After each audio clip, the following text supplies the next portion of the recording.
అస్సాం అడవుల చరిత్రలో ఒక కీలక మలుపు 2026 ఫిబ్రవరి 10న సుప్రీంకోర్టు ఒక చారిత్రాత్మక తీర్పును ల్యాండ్మార్క్ జడ్జ్మెంట్ను వెలువరించింది.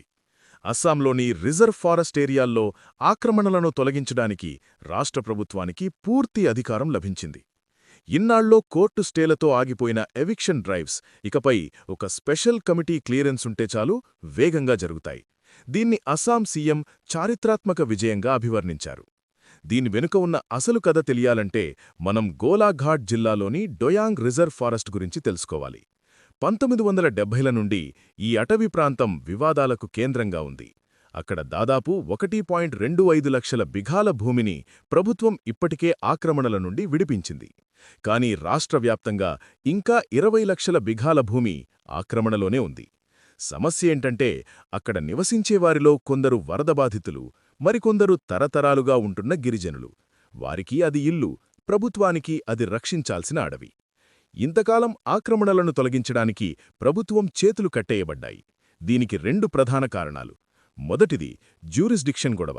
ఆ భూమి పంచాయతీ పరిధిలోకి వస్తుందని, ఫారెస్ట్ డిపార్ట్మెంట్కి సంబంధం లేదని కోర్టుల్లో కేసులు వేసేవారు.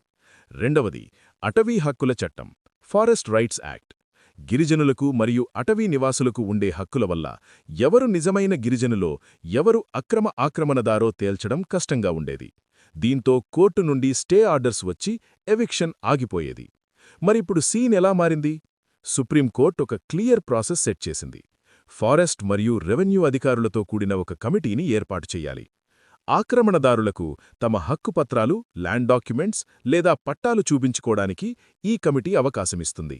ఒకవేళ ఆధారాలు లేకపోతే స్పీకింగ్ ఆర్డర్ జారీ చేసి ఖాళీ చేయడానికి సరిగ్గా 15 రోజుల గడువు ఇస్తారు. అంతేకాదు, అటవీ భూమి పంచాయతీ పరిధిలో ఉందనే సాకుతో ఇకపై ఎవిక్షన్ ఆపలేమని సుప్రీంకోర్టు తేల్చి చెప్పింది.